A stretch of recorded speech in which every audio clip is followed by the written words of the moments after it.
അസ്സലാമലൈക്കും, welcome to Oscar henna. ഇന്ന് ഒരുപാട് ഡൗട്ടുകൾ വന്നിരിക്കണ വൈൻസ് എങ്ങനെ വരയ്ക്കണം എന്നുള്ള വീഡിയോ ആണ് കാണിക്കുന്നത്.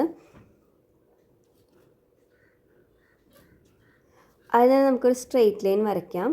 എന്നിട്ട് നമ്മൾ 2-3 കാര്യങ്ങൾ ശ്രദ്ധിച്ചാൽ നമുക്ക് നല്ല പെർഫെക്റ്റ് ആയിട്ട് ഇതേപോലെ വൈൻസ് വരയ്ക്കാം. ഞാൻ ഈ വീഡിയോയിൽ കാണിക്കുന്ന പോലെ നിങ്ങളൊരു ഔട്ട്ലൈൻ കൊടുത്തിട്ട് വരയ്ക്കുകയാണെങ്കിൽ ഞാൻ കൊടുത്തേക്കുന്നത് ഒരേ ഡിസ്റ്റൻസിൽ ഒരേ ഡയറക്ഷനിലേക്കാണ് നമ്മൾ ഈ വൈൻസ് വരയ്ക്കേണ്ടത്. അങ്ങനെ വരയ്ക്കുമ്പോൾ നമുക്ക് തെറ്റിപ്പോവാതെ നല്ല പെർഫെക്റ്റ് ആയിട്ട് വരയ്ക്കാൻ പറ്റും. മനസ്സിൽ വെക്കേണ്ട ഒരു കാര്യം, നമ്മൾ വരയ്ക്കണ സെൻറ്റർ ലൈനിൻ്റെ ആ വി ഷേപ്പിൽ വേണം നമ്മൾ ഈ വൈൻസ് വരച്ച് പോകാൻ. അപ്പോൾ വി ഷേപ്പിൽ വരയ്ക്കുമ്പോൾ ഡയറക്ഷനും സ്പേസിങ്ങും അത് തുടങ്ങണതും തമ്മിലുള്ള ഡിസ്റ്റൻസ് സെയിം ആയിരിക്കണം. ആ ഒരു 3 കാര്യങ്ങൾ മനസ്സിൽ വെക്കുകയാണെങ്കിൽ നമുക്ക് എങ്ങനെ വേണമെങ്കിലും വളച്ചും തിരിച്ചൊക്കെ ഇത് വരയ്ക്കാൻ പറ്റും.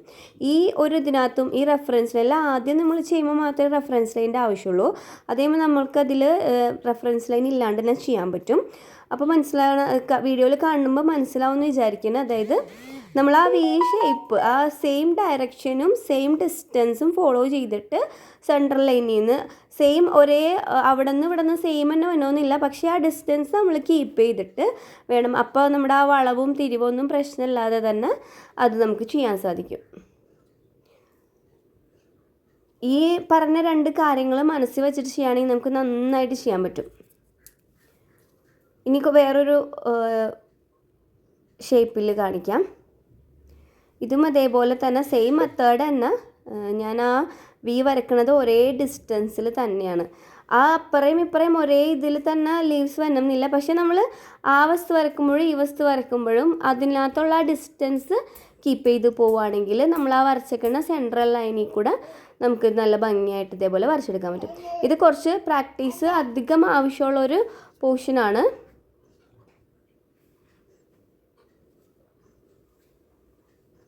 നന്നായി പ്രാക്ടീസ് ഉണ്ടെങ്കിൽ നമുക്ക് നന്നായി ചെയ്യാൻ പറ്റും. ഞാൻ പറഞ്ഞ കാര്യങ്ങൾ മനസ്സിൽ വെച്ചിട്ട് ചെയ്യുകയാണെങ്കിൽ നിങ്ങളൊന്ന് പ്രാക്ടീസ് ചെയ്ത് നോക്കുകയാണെങ്കിൽ നിങ്ങൾക്ക് നന്നായിട്ട് ചെയ്യാൻ സാധിക്കും.